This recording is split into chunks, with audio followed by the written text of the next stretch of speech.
Ang bastos Belat naman eh. ito. Why is the Magugulat ka, presiding di ba? officer not telling this senator judge to Magugulat please do not use obscene, offensive language? At babae ang kausap niya. Yung pagtatanong niya kay... Board na ako eh. Board na ako Meron dun mga eh. pangalang piatos, sige meron nga. mga pangalang mga belat, pagong, pusa, etc. Di ko ma-remember, Your Honor. Di All ko of a sudden, maalala. hindi mo na maalaala. And Di ko how long? maalala, Your Hindi mo na Honor. maalaala. And yet, 6 years ka naging SDO doon. Di ko maalala, Your Honor.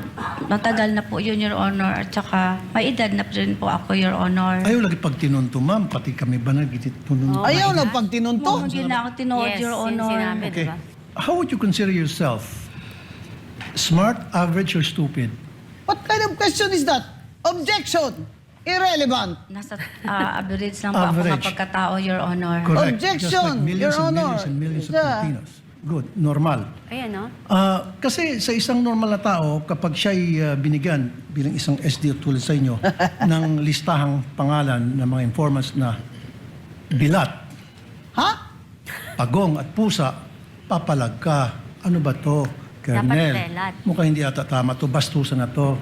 Di po ba? Para sa normal Ano na daw? tao. Ano daw? Ano? Bila. Okay. Bastos naman Nag-rely ito ni po ako sa Senator sinadmit po Tulfo. sa akin ng security officer, Your Honor. Kaya nga po, bilang isang normal na tao, ulitin ko, pag nakakita kayo ng ganong pangalan, bilat, pagong, pusa, etc. Belat. Ang Belat. bastos Belat naman eh. ito. Belat eh. Why is the Magugulat ka, presiding di ba? officer not telling this senator judge to Magugulat please do not use obscene, offensive language? At babae ang kausap niya. Ay, ang hilig kasi dito sa B eh. Yan ba yung nag-tip ng 250,000, Kat? Siya ata. Oo, sabi ng brother niya sa akin eh. Oh, kita mo, Oo. brother pa nagsabi. Oo, ah. away yan sila ni Ben Tulfo eh. Oo, bastos ito. Dapat kung ako dyan sa defense, mag-privilege speech ako. Just because you're a senator judge, you are not exempt from the proper decorum and ethics in court. You are Ethics functioning as a what do you call this? A judge. Grabe ka, you're wearing a robe tapos you mention the letter B, E, ha?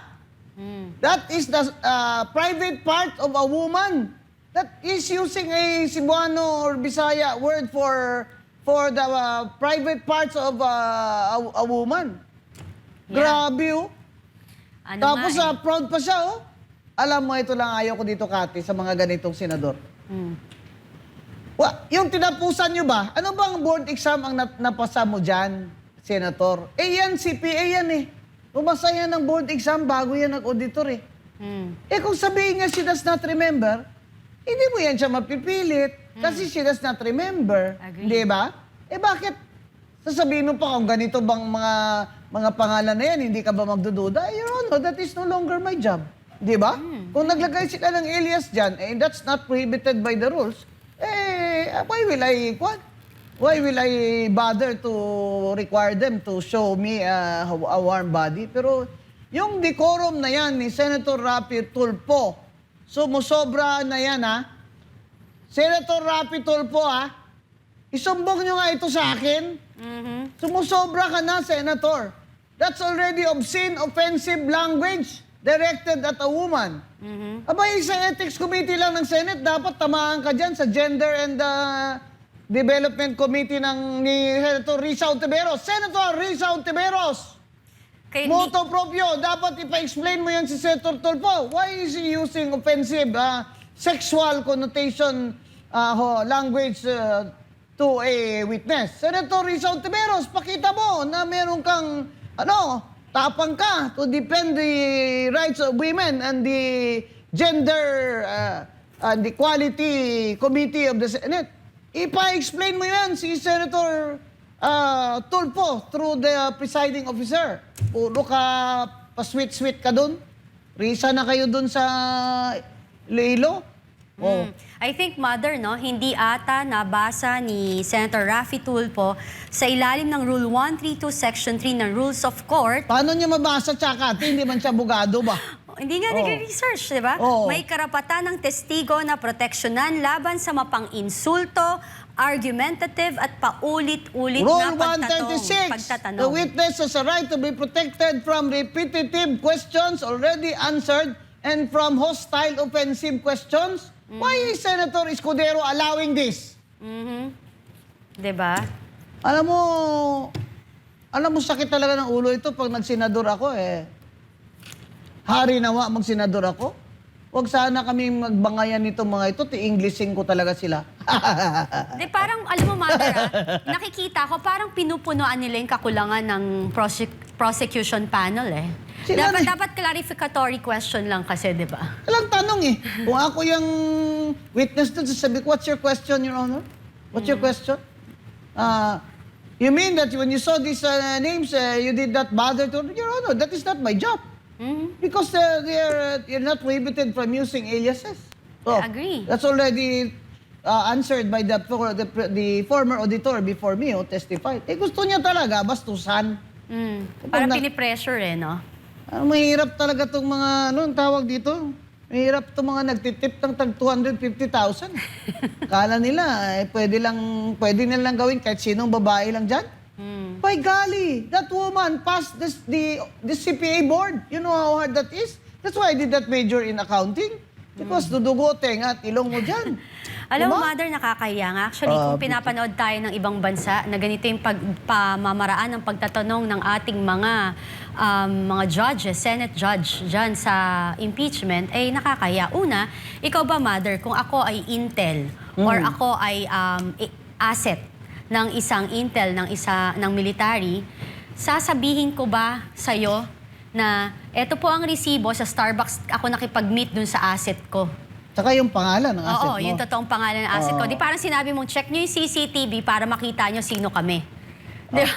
Parang, Kaya nga, sinabi na nga nung first na auditor nag-testify that there is no rule that prohibits them from using aliases because they are confidential agents. But there has to be a way of verifying also their identities. Yeah. Di ba? Meron Agree. namang, anong tawag dyan? Yung parang program of action, ganyan. tas ayaw naman nilang imbitahan sila, Chika. Yun ang pagkarinig ko lately. Sino ba yan sila, Chika?